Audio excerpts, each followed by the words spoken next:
This is where we hold them. This is where we fight.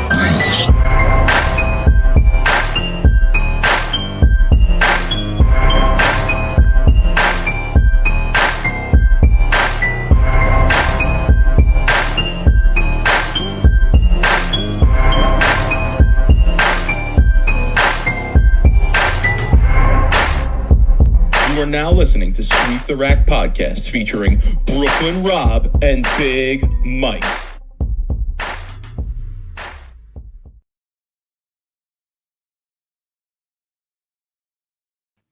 Rob, what's good, homie? Yo, man, we haven't done an interview in a really long time. I feel like. We haven't a non-live interview anyway. I mean, we just had Bill last week, obviously.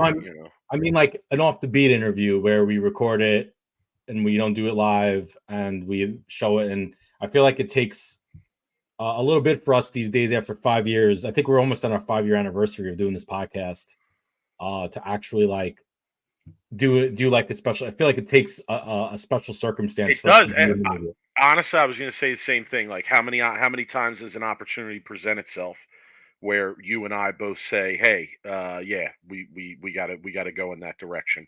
I feel like the opportunities, especially as of late, have been somewhat few and far between. But an opportunity did recently present itself because, as many in the bowling community are aware, there was recently an article published in Rolling Stone by an author, Zach Harris, and the feature of the article, the subject of the article, was none other than PBA Tour star Anthony Simonsen, right? And you read the article, I read the article, loved it, loved the article, thought it was great, loved it. I've been yelling and screaming for years to get like mainstream publicity that spotlighted the pros, especially their personalities and getting to know them, and especially out of all the pros, honestly, Anthony Simonsen, who is very, very he's what's the word I'm looking for, Mike? He's very his public perception sheltered. Well, perception of him isn't exactly great from the public. I mean, is that wrong to say? Like people, they see some of his antics that he pulls on TV and some of the stuff that he's done, and they're like, oh, we don't like him. He all of a sudden he becomes a villain. But to like understand now his story and like what he's been through, it puts a whole new perspective on Anthony. And I know Anthony and I love him. He's a great kid. Every time I meet him, he's been nothing but respectful and awesome to me. But like, yeah, for like the public to read something like this and to get that out there, I think was really important. Yeah, it put me to mind of the documentary that Flo did when they were still in things, right? But I felt like the article gave a little bit more detail than even the documentary did. I feel like Simo was probably a little bit older, a little bit more established in life, seemed a little bit more willing to open up about things more so than he did in the documentary. But yeah, really good article. So we both read it, we both loved it. I reached out to Simo and had a conversation with him about it. Obviously off the air, but we wanted to reach out to Zach Harris, the author of the article, and we wanted to try and bring him on, and he was good enough to oblige us and set something up. So Rob, tonight we're going to bring him on. Without further ado, we have him here for the people. Yo, Zach, good evening. Rob, Mike, what's up, guys? What's up, welcome to Sweep the Rack. Thanks for having me. Yeah, we've had some interesting guests on Sweep the Rack. We've had some general public members who've come on with us, right, Rob? When we used to do regular people watch bowling. We've had the program director for W Fan and a podcast celebrity himself, Spike Eskin. Are you familiar? Yeah. Who does Rights to Ricky? Yeah, my local skate shop sponsors them. Shout out to Kinetic Skate Shop. Okay, all right. So there's a connection there. So we had him on because there was a connection between him and a pro bowler friend of ours named Bill O'Neill. So we've definitely had some out of the box guests here on Sweep the Rack. But I would put this in this I would put this interview in that category for sure. But obviously, the reason we bring you on, like we mentioned, is because you recently published a really good interview, really interesting, really in-depth interview with. I appreciate the kind words. Yeah, no doubt, and I truly mean that too. I'm a language arts teacher actually, and Oh, nice. I'm an avid reader, and I write myself. Actually, I've written a few bowling articles along the way of doing this podcast. Both have you said? Yeah, I read Yes, everything now. I love bowling yeah, articles. yeah. So like I definitely have an appreciation for quality writing, quality storytelling, and yeah, your article was awesome. Made me feel like even though I know Simo a little bit, it made me feel like I was getting to know him on a level that perhaps I wasn't even aware of previously. So really great article to read. So we wanted to bring you on and just have a conversation, and we've talked a Yeah. little bit behind the scenes. I think people will probably be surprised to hear that you're a bowler yourself. So we'll get into that a little bit later I and hear mean, about that. everyone's a bowler. No, I bowl Well, you more know than what? most. True. That's I bowl 3 leagues. All right, I bowl more than most. I'm okay. not All ashamed right. to say So it. you're an avid bowler then. I mean, if you're I'm bowling still 3 bad, legs, but you're I mean, Rob. to He come might up with these story ideas, you got to at least have some idea. Rob. I like We might have a borderline patch pirate here. Man, We I might don't have know. brought a patch pirate on. no shirts. I like the old shirts. No patches on my shirts. There you go. Okay. All right. Only vintage. Got it. No doubt. Yeah, That's exactly. dope. All right. So the first question I want to ask is, so how did this come about? Like, how'd you know Simo? How'd you hook this up? How did this whole idea come to fruition? So I like bowling. I like the PBA. I'm a sports fan in general. But I think the PBA is, if you are, a league bowler, bad tournament bowler, watching the PBA is really fucking fun. Those guys are amazing at what they do. And so you start watching the PBA, you start learning about these guys. And I'm a freelance writer. So my job when it comes to writing articles is pitching stories and convincing editors that it's something that's worth writing about. And so I don't really write a story until someone tells me that it's good enough to write, because then I know that I'm going to get paid and I know it's going to get published. So it's hard to pursue something until you have a full story going. And so I was kind of thinking about bowling stuff for a while. And then when Simo won the Masters back to back this year, I don't know how much Detroit rap you guys listen to, but when he put on the Cartier buff sunglasses after he won the Masters, after averaging 250 to finish match play and running the table, and then not needing both games to run over Martel, and then in Detroit throwing on the buffs and kind of doing the fucking gladiator, put my hands out vibe, I was like, oh, that guy seems like a cooler bowler than a lot of these other bowlers. Yeah, that's amazing. That's amazing. And so then you start looking into the guy, and like you said about the Flow Bowling documentary, as soon as you start looking into the guy a little bit, it's like, oh, when I started doing it, he's a 26-year-old who's already won 4, now 5 majors, the youngest at every level. And he's got this crazy story. And he's kind of a hothead who does some shit that other people aren't doing on tour. So I wrote up a pitch, and I've got a buddy through skateboarding who's an editor at Rolling Stone, and I sent it over to him. And I don't know, 3 weeks later, they were like, yeah, go do it. And I was like, okay. That's amazing. This is the first story I wrote for them. So okay. I was just as hyped as, you know what I mean? I was kind of floored that they were like, yeah, go do it. And then the hard part was getting Simo. That's shocking. I would think that if somebody went to Rolling Stone and pitched a story about bowling, they would laugh. But see, it's not about bowling. It's about a professional athlete who's incredibly young, who didn't go through the standard young people, professional athlete, private coaches at 12 type of thing that most kids who are 26 now and are pro athletes. You read the Bryce Harper stuff when he was 13. He was a travel ball ringer. His parents he was flying to different travel ball teams to play on different teams as a 12-year-old who was already the best in the nation. Where it's like, sure, Simo was the best in the nation at 12, but it's because he was bowling next door to where his mom worked. Yeah, so, and is that how you pitch the story to them more so?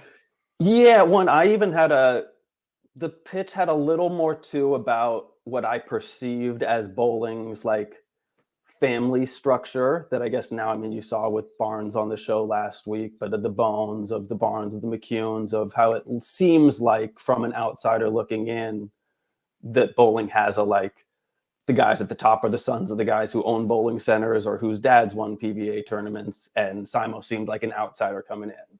Of course, when I wrote the story, he was like, no, it's not like that at all. And I grew up in a bowling center just as much as Parker Bones' kid grew up in a bowling center. It's not like that at all. And so that didn't factor into it at all because I was wrong. But that was involved in the pitch a little bit about, so more about how people have access to high level training or participation in sports from such a young age and how he just kind of figured it out. Okay. Interesting. You mentioned there that the harder part was getting Simo, and we know about that. We know about that around here. I would say it took, I pitched the story probably a week or two after the Masters, and then they said, another couple weeks later. And then it took maybe 3 months for him to say yes. Wow. Yeah. And listen, like I said, we know about that around here. Yeah. You know, he's tough. He is not about the talking, the media stuff. No, but then me as a writer, I'm like, okay, what kind of 26-year-old doesn't want a big feature on him? That makes him even cooler. What's up with this kid? You know what I mean? Right. So how'd you talk him into it? Oh, I mean, as soon as it was mostly because he was on tour still and he just didn't want to be distracted and things were still going on. So once the tour finals ended, he started getting back to me more regularly and we worked out a date where I could fly out to Vegas and it ended up working out totally fine. Okay. And I was, still wasn't quite sure when I landed in Vegas, but as soon as I got off the phone, I had a text from him like, when do you get in? Like, meet me here this time. Let's go hang out. Like, whatever. So wait, so Mike, I got to ask Zach. So how many days did you spend with Simonsen? Were you like following him around or just kind of like hanging out with him as a friend and just? Yeah, it was like 4 or 5 days that I was out in Vegas and I saw him every day. I mean, there were some days where I only hung out with him for 2 or 3 hours because he had other stuff to do. But most days 3 or 4 days, we spent pretty much all day just kind of kicking around. We went to the Classic Warehouse a bunch, went to his buddy's house where he's got the private lanes. We bowled a little bit, got Korean barbecue. Yeah, no, it was really, and the hard part again was sitting him down for the actual like 3-hour interview that I wanted to do. But we got that happen too. It worked. Yeah. No, he was great. He's awesome. So in the article, just to get some background as from a writer's perspective, how you put it together. So most of the information from the article then came from the main 3-hour interview that you sat down with him for. Yeah, totally. And then I would imagine some bits and pieces while you were hanging out and seeing what's going on around. I mean, I love the introduction when about riding on the escalator and hearing a guy say, "Simo's here." We know who's winning today. So. Yeah, it was very funny. Do I have the right picture though of how you put? Yeah, definitely. Together? No, I mean we were supposed to meet up for lunch the first day I got in, and then he texted me like half an hour before we were supposed to meet. It was like, "Yo, my buddies are in this tournament and they need a fourth." I'm like waiting to hear if they're gonna let me bowl because I don't know if they're gonna let a pro bowl. And then like 15 minutes later, so okay, just meet me at South Point in an hour because they're gonna let me bowl. So come meet me at South Point. Okay. And then I did the thing, I don't know if you've been to South Point, where you go to the regular bowling alley and you're like, what do you fucking mean there's 2 bowling alleys? I'm not in the right bowling alley. And then you have to go back downstairs and wander around for 10 minutes and find the right bowling alley. Yeah, well, at least you weren't carrying bowling equipment with you. Yeah, exactly. Carrying bowling equipment through that place is a legendary experience. Yeah. No, it was fun though. And I hadn't been to Vegas since I was a kid. So it was fun to just be in the city. It's a nice place to hang. Cool. All right, let's get into this. We as I said, we talked a little bit before you came on. You bowl yourself. I do, not well. Okay, what's your? I don't know about patch pirate, but I'm a house hack. I'm like a 197 house shot hack. Okay, all right. What I'm kind serviceable in league. All right, what kind of equipment you rolling? Right now, I'm rolling stuff that Simo punched up for me. So the Phase and the Revenant. He hit him up for the equipment while he was in Vegas. We had the bowl. No doubt. All right, and you're actually in Philly. Shout to all my people. 215 is in the building. You're in Philly. we already talked about what bowling centers you bowl at. They're none of the bowling centers that I really bowled at that often in Philly. But Yeah, Philly's hard. Philly's not a big bowling city in general. It's no, it's tough. not. And some of the bigger and more well-known centers in that area have actually closed down over the Yeah, last 15 years or so. Like there used to be a really large center at Rawn and the Boulevard called yeah, and Boulevard Erie Lanes. Lanes too. Yeah, Erie Lanes was another Yeah, one. Yeah, so it's a little bit tough in Philly for sure. Okay, South so Jersey though, lots of bowling in oh South yeah, Jersey. Jersey. I mean, you go over the bridge, you got pretty much all the bowling you want. Even though even in South Jersey, quite a few places have closed down in that same Yeah, time is that frame. true But too? yeah, much stronger bowling community over there in South Jersey, and it's been that way for a while. I mean, I grew up in Yeah, the Northeast, and we used to go over the Tacony Palmyra Bridge and shoot right over to South Jersey to bowl in some of the better events, better leagues, summer leagues, things like that. So, how long have you been bowling? I mean, like I've been doing league since 2018, so 6 years now. But Okay. I mean, when I was a kid growing up in California, we bowled all the time. They had a program at my schools from middle school all the way through high school. At the last week of school, they would give you a little keychain that said, say no to drugs, say yes to bowling. And you Okay. got 2 free games and a free rental every single day. We didn't really do well at the first part, but we did say yes to bowling a lot. We went every single day. And so my brother and I bowled a lot when we were kids, but We're in never like California. got Yeah. into equipment and stuff like that. But by the time I started league, I could throw a ball straight. And so then once you're figuring it out from there, it's a lot easier. Okay. One-handed or two-handed? Oh no, I'm awful. I'm one hand with no thumb. Come on. One-handed, no thumb. Okay. Yeah, All I'm a right, no doubt. bum. Okay. I asked Simon to teach me how to bowl two-hand. He said, no, you don't need it. Just bowl like that. You're fine. Okay. Well, I mean, listen, if he tells you you're fine, you're probably That's what moving in the right I said. All direction right, anyway. I won't try anymore. I was Yeah. trying a little to go to two-handed, but I'm 6 foot and 32. It's past. I'm done on that. Yeah. Okay. So I want to talk a little bit about, from your perspective as somebody in the media and a bowler, somebody who obviously follows the game a little bit, watches the professional level. We talk a lot around here on this pod at Sweep the Rack about what could push bowling, Mhm. professional bowling more specifically, to a higher level of recognition, right? Yeah. In the sporting realm. We feel right now like it's on an upswing and it's on a little bit of an Yeah. uptick. But obviously, the bowlers, even somebody like Simonson, they're not making the money that you would if you were an elite level athlete in basically many other sports or the majority of other sports. Um, I kind of feel like, to give you some background of where we're at with it, and feel free to comment on these things. I kind of feel like it's gambling is a huge factor. That I think if we could get more real exposure, big time exposure for gambling on bowling, Hmm. that might tip it over a little bit and get us Sure. going more so Yeah, in the I'm right different. direction. Rob, go ahead. I'll let you give your side. Yeah, I'm different because I've been on the record saying that I think the PBA needs to showcase the people or the pros' personalities more via like a Netflix Hmm. series, or because Netflix has a bunch of, like, they have golf Right. series, The they have the F1, all of FS1, them. Yeah. right? Totally. Even the Queen's Gambit, when Yeah. that aired, chessboards like flew off the shelves. People wanted to get into chess, right? I know bowling is more interesting than watching chess. I can guarantee you that. But so Mike and I have different perspectives, but we all are on the same page. Like, we want to see bowling grow. Yeah. And I wrote So an article about how I thought bowling was boring because the personalities of the players, and you even mentioned it earlier, saying like Simo seemed like he was the coolest pro out of Right. a lot of them, right?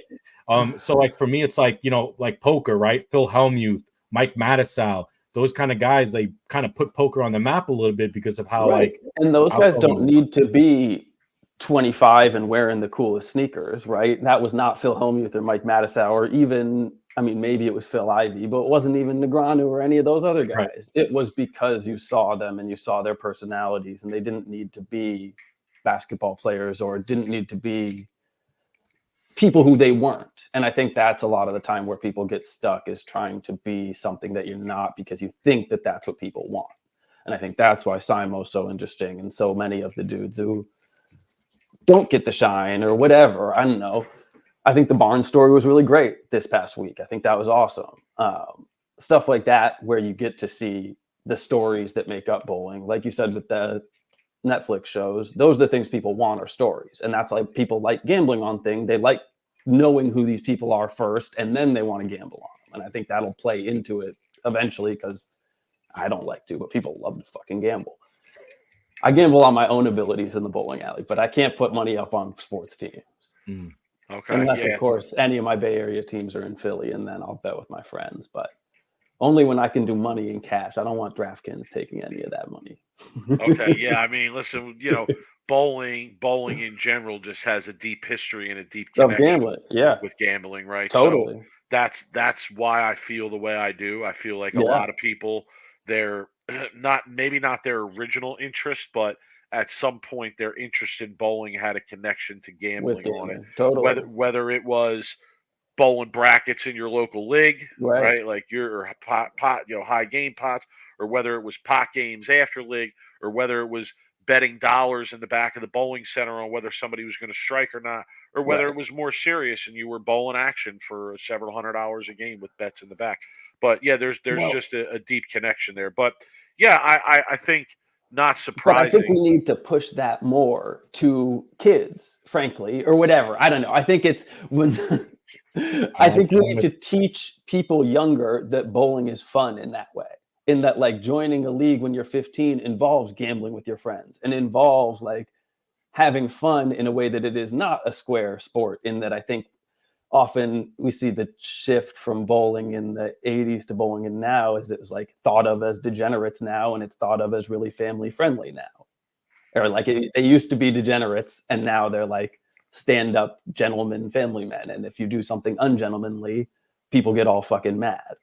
You know what I mean? Yeah, no, I know. Like, We know exactly what you mean. but I'm sure. saying it's sports, and it's like fun. Right. And it's like, if you're telling a 15-year-old that, yeah, after basketball practice, if you join a bowling league, you can like gamble with your friend and talk shit and have fun.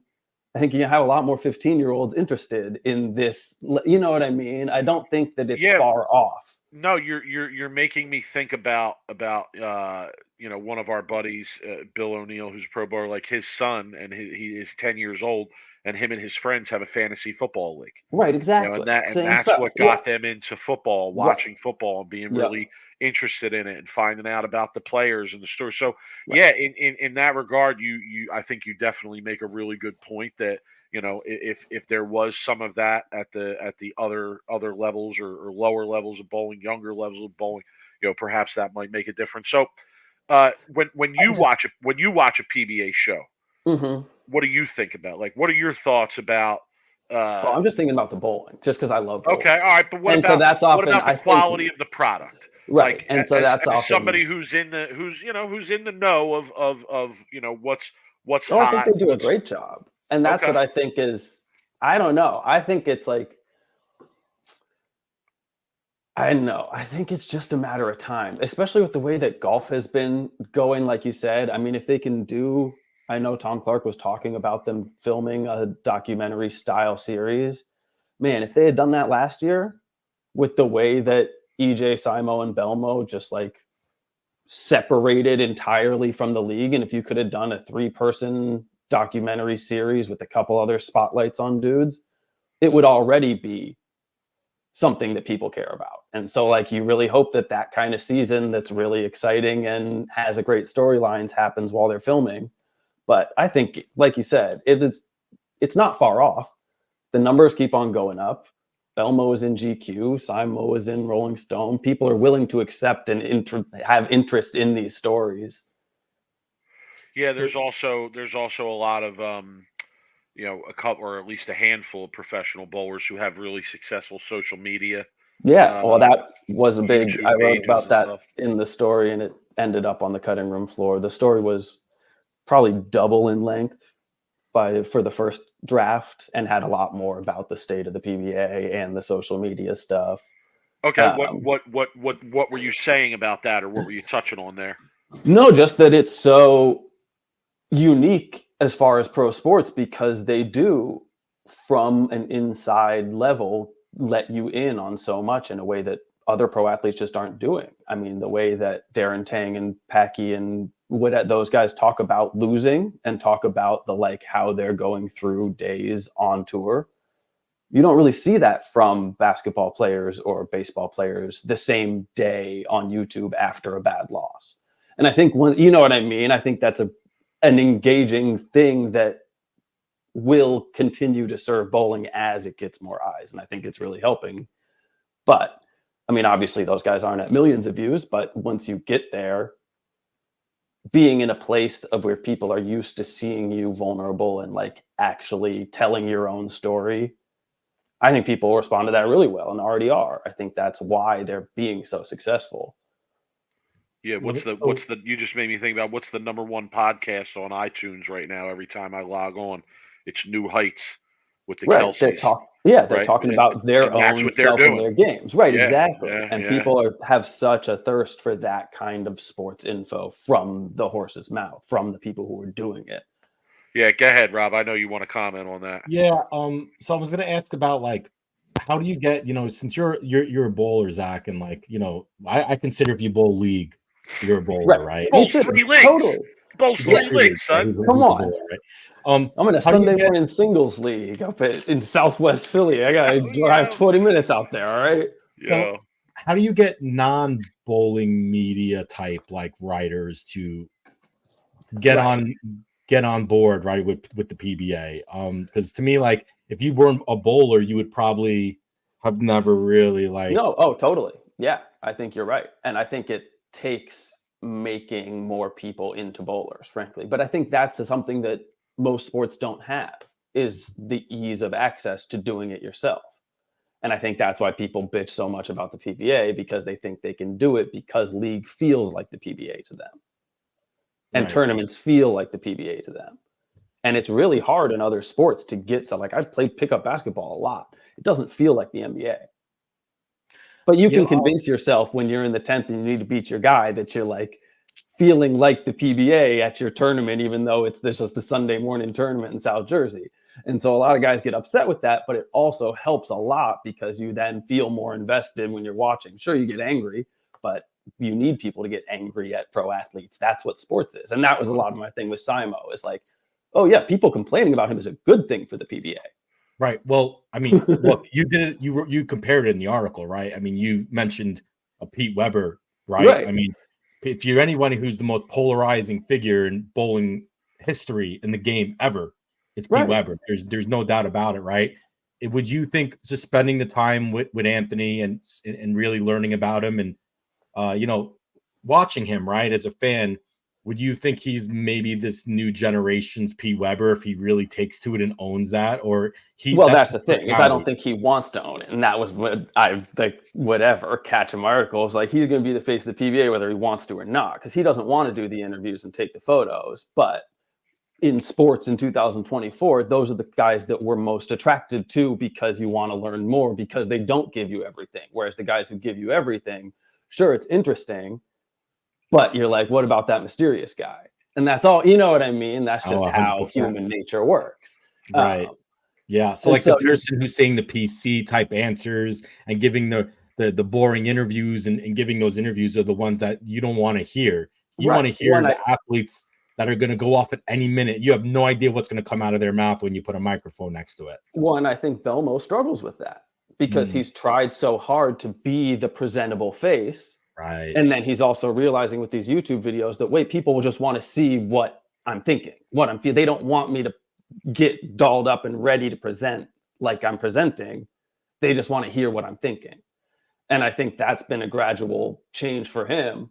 And I think it's going to need to be more, but I think he's doing well to be bowling doesn't need a shining face superstar. They just need people to be themselves. I think Sean Rash is in that same category what Anthony is in, right? Right. The only difference between Sean and Anthony is Anthony's just younger, two-handed. The younger thing is huge when it comes to kid. I mean, ask Ryan Barnes who his favorite bowler is. I don't know, but I'm guessing Simo's in the top 3 would be my guess. You know what I mean? 100%. As far as who you watch and who you get hyped on, if he's 2 years ago just getting into it seriously. I don't know. I feel like those are the people and stories. And I think having something like a big three with EJ, Belmo, and Simo, again, going back to the poker thing, if you get that good, the personalities start to matter less because people are just interested in who's going to win. And if you're always at the top, those things fuel sports. I mean, like, well, it gets to the point where you just appreciate the greatness, right? Right. I mean, and you're able to. Whereas if you have a 100%. new person in the TV show every single week, it's harder to find people to attach yourself to. And that's why I was saying, if they had filmed the TV show last year, like, man, every single week it was the same people at the top and they were just slugging it out. So, I mean, it's funny, right? Because like Tiger Woods wasn't exactly the most polarizing like character off the golf course, right? He gave PC interviews, but he was unbelievable. He was must watch on a Sunday at a major. And I think people feel that way about Belmo, and I think people feel that way about Simo, or feel that way about EJ. I feel that way about Simo, no question. Yeah, me too. No and that's how why I wanted to write this story. Like, clear my schedule because I got to watch that live. I can't watch that taped. I need to see it. I need to see what unfolds in real time. You know exactly. And I think to get it to non-bowlers, I have no idea. I mean, I think that's really difficult because, but also like, I don't know. I played football when I was a young kid or whatever. It's not like you have to get them to be bowlers for life. You just have to get them at some point to understand. It's like, it's not like people continue to play most sports into their 30s and 40s and 50s, but they still watch sports. Right. Yeah, definitely. I think, a better comparison there is golf, right? And just the fact that, no matter what age you are, it's still something you can do. It's still something you can get into. But you don't get many non-golfers who watch golf on Sundays. Right. Well, when Tiger was playing, you did. When Tiger was. Yeah, right. Totally. Yeah. Right. Yeah. But even still, golf is very popular, but you're getting a lot more kids going to the driving range and going to Topgolf. They're not watching the PGA without doing those things. You know what I mean? I'd hate to bring this up, but I mean, how many new eyes is Taylor Swift getting on the NFL right now? I mean, it's crazy. Sure. It's crazy. Yeah, but eyes like that, I mean, I don't know what that does for participation in football or like participation in the actual, like, I mean, I guess they're they already have jerseys. The NFL already has it. That's just Taylor Swift. We PBA, Rob, we're trying to get some crumbs on the plate, bro. Like, well, NFL's got the whole buffet. I don't know. I think it becoming a cooler thing in general will have to do with people watching YouTube clips of PDW and people watching YouTube clips of Simo. And like I was saying before, people finding old vintage bowling jerseys that just like they're finding old vintage golf jerseys and things like that, where it plays into like the Storm and fucking Motive and Hammer bowling balls coming out 4 times a month. That's already the same thing as these kids obsessed with sneakers. I mean, the bowling industry is doing great. They're putting out so many bowling balls. You know what I mean? Right. It seems like it's already there and they already know to do the limited edition things and they already know to do it's getting there. I really think it's only exactly. Oh, yeah. Right, yeah, but people make fun of you for it, whereas in other things, they're like, oh, that's cool as shit. You go to Korea with a cool bowling ball, and they're like, oh, that's cool. Whereas here, they're like, oh, you're lame. And it's like, oh, well, you should probably get over that because these kids who are 22 want a bowling ball that looks crazy and is not the same one you're throwing. They want the overseas ones. Yeah, no, it's a good point. I mean, in the same way that people chase the sneakers and go after the sneakers and pay over retail for the sneakers, people will do that for the bowlers do that with the Jordans and then make fun of you for having a Korean bowling ball. Yeah, or even going back like a vintage ball. Like Rob's got a couple balls in his possession that are not drilled. He's had them for years, and like people would pay really, really serious money to get that ball. Yeah, that was a tiny piece that got cut was that, Simo doesn't collect sneakers, but he's got a living room full of bowling balls from all different eras. And he was pulled out the Storm golf or the soccer ball like it was fucking a Holy Grail Jordan or whatever. It's the same thing. And so it's like people connect on these things on the same level. And if we're trying to appeal to 15 to 27-year-olds, these are the levels that these kids are already thinking on, and we're already doing it in bowling. Just stop making fun of them as much. Yeah, no. But also, no I think that works too. I think the kids are tough, like thick-skinned. Also, I'm not worried about them. I think bowling is on a good path, is what I'm trying to say. No doubt, no doubt. Yeah, and it's funny to me a little bit because bowling sort of has a reputation, and you alluded to it before, as sort of being like nerdy in a way, right? Or like if you Family participate friendly, in wholesome. bowling, Yeah. yeah, okay. And Rob, I think you'll agree Like, with me on this. Like a lot of the guys out on tour, a lot of the guys we know, like they're the exact opposite of that. Of I mean, course. these guys are And so cool that's all guys, I'm. cool to hang out. Yeah. Like, I think about Belmo and his sneaker collection and the tattoos and like, his various connections and things he's done, or Simo. And I don't want to give too much information about Simo and his personal life and what he's into, because I know he doesn't he wouldn't appreciate it. But he's another guy that I look at and say, wow, if the younger kids really got to know him, If he's the into. 23-year-old, I'll give one thing, like he's into hip hop music. Right, like right. that's a passion of his, right? I mean, You like I have said, with the the Cartier Tangs, and buffs, they're that really shit into went the viral sneakers and outside stuff. of bowling. The Yeah, sunglasses at the Masters went viral outside of bowling, and that Yeah. helped me sell the story. for sure. But that's because he has friends who, like you said, are into local Detroit rap, and we're like, "Yo, if you put these fucking glasses on, the whole city's gonna love you." And he was like, "Yeah, for sure." Okay. You know what I mean? And like, Uh, and it happened. It's just like, I think that, I don't know, the waves are already splashing against the shore quietly, and it's just getting bigger. I don't see how not, as long as the bowling centers can stay open. well, listen, we hope that's the way things go. We hope it continues to grow, especially here at Sweet the Rack. I mean, we're deep in the bowling community, Rob and I, and we would like nothing more than to see the sport grow and the professional side of the sport grow. And Zach, listen, man, we appreciate you. Not only being a bowler, but representing the bowling community on that stage and being able to get this story out there and make more people aware who probably wouldn't otherwise have something like that come in front of them, and open some eyes to what the PBA has here. And it was a really great article again, and we really enjoyed it. Mike, I have one last question for Go Zach ahead. before we let him go. Take your time. I'm all good. After this article, one, what was the post reaction to the article? Like, what did you see? Was it a lot? Did it become popular? I mean, did you see Yeah, a lot of? I was surprised at how well it was received. I will say I haven't been on Facebook in about 7 years. I was reminded how much the bowling community is on Facebook rather than Instagram and Twitter. But yeah, it seemed like people really liked it. Yeah. And I spread it out too, trying to get as many people. The next question, my last question, is any plans of any more bowling stories on your radar? Any other pros maybe you're viewing and doing another story, or something in the sport where you feel like, oh wait, like I need to like write on this? I've got one fully formed idea that I'm thinking about for hopefully a different magazine if it works out. But Cool. Generally about, the connection between recreational league and tournament bowlers and pro bowlers that is unlike any other sport, just in how close that connection is.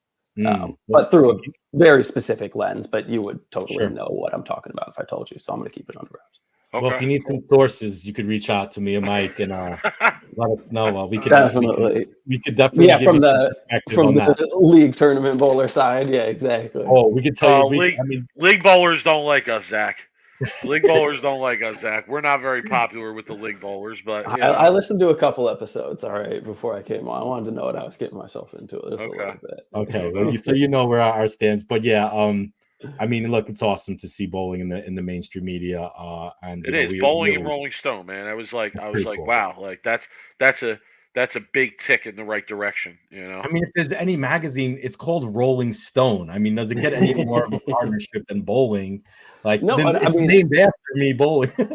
So I was in the middle of, I hadn't gone out, to Vegas yet when the Belmo story in GQ came out. And I was like, oh shit, my editor's going to see this and be like, one bowling story came out. We can't do this other bowling story. You know what I mean? Of course that didn't happen, but I was very shocked to see Belmo and GQ also. And I thought that was an awesome piece and does the same type of thing where it's just like, you're just turning eyes over to something that is, I mean, it's so easy to Google Belmo or Simo and see something that's like, oh, I would like to see more of that. Bowling is pretty, like at a professional level, looks pretty different than what I thought it was. Well, there's, and I think there's for a many really big people, perception, you know, and that was actually an article that I was gonna write. That was one of my ideas, that I wanted to write an article about how bad of bowling perception is. I mean, I don't want to get all into it, but if you think about just in general, like 80s sitcoms, every out of shape, you know, blue collar man was a bowler. Al Bundy, Homer Simpson. I mean, you could go down the play list. into it. Everyone loves the blue collar lifestyle and aesthetic now. No one wants to be the fucking the rich kid. Everyone wants to be the kid in Carhartts, even if they're not working a construction job. Bowling's got to play into that. I hear you. Well, yeah, no, so yeah, that's awesome. Well, you really, honestly, like, what a great article, and if everybody, needs to go check it out. Yeah, if you have not checked it out yet, definitely check it out. Zach, give the people an idea where. I mean, I know you're on social media. Tell them where to follow you. Where can they find your work? Where can they catch up with you? Yeah, I mean, Google Zach Harris. It should be all there. But check out Rolling Stone. If you go Google Rolling Stone, Anthony Simonsen, it will definitely be the first one that pops up. Read it. I would like as many eyes on it as possible. I feel like it got a good reception, but I'm always interested to hear more. No doubt. Yo, listen, we appreciate the time. We appreciate you coming on and chopping it up with us. Yeah, absolutely. Good luck with the bowling. Honestly, Mikey, I'll come sub sometime.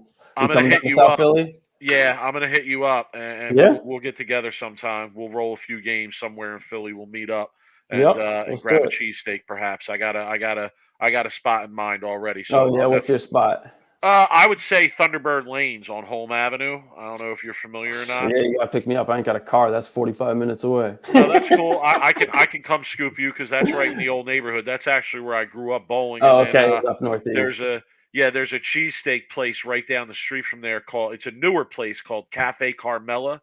I actually haven't been there yet, but everybody's talking about it. Everybody's like, oh, Cafe Carmela, it's the shit. Oh my God. Oh, it's better than Jim's. It's better than Steve. So I got to go check it out. So yeah, if I can get down there, I'll definitely reach out and I'll scoop you up and we'll go bowl a few games. We'll grab a cheesesteak and I'll definitely, it's on me too for coming and doing this interview with us here. All right, I'll put listen, up on coming too. If Rob flies in, it's on Rob. If Rob flies in, it's on Rob. But if he ain't there, it's on me. But listen, no, honestly though, we appreciate the time. We appreciate you coming on. Likewise, man, it's nothing. I appreciate it. We will, and if you want to come back, bro, you want to come back on, something happens on a show or whatever, we do a show after each show, and we sort of have like a rundown that we do where we review the full show. Yeah, listen to the Bill one. I listened to the show. I listened to the last one. So if you ever want to come Zach on. wants to go dumpster diving, we're all let's do it. I'll talk shit. No problem. You want to come dumpster diving with us, you come right along. Anytime you want to come on, you have an open invitation. Last week was easy. Sweep the Rack. Oh, last week, shit. I mean, that was our bread and butter right there, bro. That was our bread and butter with our boys. No, I'm hyped for the rest of the season. I think there's going to be a lot more. I don't know about articles or stuff, but I just think there's going to be a lot more eyes. I think there's a lot more stuff happening. New year, new season. Last year was pretty great for the PBA. I just don't see it going in the other direction. We say it all the time around here too, on the air, off the air. Me and Rob joke about it. Like, despite the fact that bowling hasn't blown up, there's always shit to talk about. Yeah, of course. Like, we do this podcast and like there's very few weeks throughout the year, even when the bowling isn't really going on, where we're at a loss for what to talk about. Because even when it's not going on, there's some controversy about bowling balls or urethane being banned or this or that. So yeah, Can you imagine if Taylor Swift dated a bowler, how much complaining and bitching people would do? There would be no positive conversation about it at all. But that's it's like you want the thing, but once you get the thing, bowlers aren't going to be happy if bowling gets more attention. They'll complain when it doesn't have attention, but you get them way more attention, those dudes will not be happy. You can't get any time on the lanes. You can tell the balls they want. Right now, to the fans, like we're recording this on Wednesday night. Tomorrow night's our show. We're having Tom Clark on tomorrow night, and he's the PBA commissioner. Yeah. Oh, Tom was great. I talked to him for an hour for the story. He was awesome. Well, I feel like he's going to be yelling at us because we had some little bit of harsh words about Tom, and he actually, I think, is coming on to yell at us. So that should be interesting. But what other fucking commissioners in pro sports come on your podcast to yell at you? I love that. Yeah, you're right. Hey, yeah, you're right. I'm all about it. I promote that about the bowling community all the time. If you want access to high level players, this is a sport to be involved in. But all right, Zach, we're gonna let you go, man. I'll reach out. I'll definitely be in touch. We appreciate it again. And likewise, if you have anything else coming out, like you mentioned, that our fans and our listeners might be interested in, don't hesitate to tag us and let us know, and gotcha. We'll get word out as well. But thank you again. We appreciate it. Likewise, man. Yeah, have a great night. You too. Tell Tom I say hey. No doubt. We will. Later. Bye. Yeah. So, I mean, not only was the article really good, but to find out and have that written by somebody who's also a bowler themselves and is pretty deep into the sport, I feel like is even more meaningful. Yeah, and that's kind of why I asked that question about like how do you get media people like paying attention to the sport. And to be honest with you, that's how you start it, right? Rolling Stone article, a GQ article for Belmo, which we didn't really talk about a whole lot on previous episodes, but we knew it was there. And I feel like it's all it takes is one article or one Netflix show or one really thing to go kind of, I don't know what's the word I'm looking for, maybe viral. But something that where it gets some eyes on, maybe, I don't know, just for example, maybe like, the New York Times like reads this and they pick it up, the story, right? Maybe they run something, and then maybe, there's Sports Illustrated, right? Maybe they decide maybe they want to put Anthony on the cover. I'm just kind of saying, like, you never know what doors an article like a Rolling Stone article like opens up for Anthony as well as the PBA. So yeah, awesome. Like, I mean, yeah, couldn't ask for a better story being written, and somebody who actually knows bowling makes the article that much better because he's able to use his writing skills as well as his knowledge of bowling to create an awesome article like that. Very true. So, Rob, Sweep the Rack. We're always doing it for the people. Try and bring them what they want. Hope you guys enjoyed this interview. If you're listening to this right away, check us out tomorrow night. We're going to have Tom Clark on, like Rob mentioned. But if not, you catch this later. This is getting posted after, Mike. Right, Thursday nights, 8 p.m. is when we usually go live. So come back and check us out. And Rob, always fun. And I will talk to you tomorrow night, bro. Later.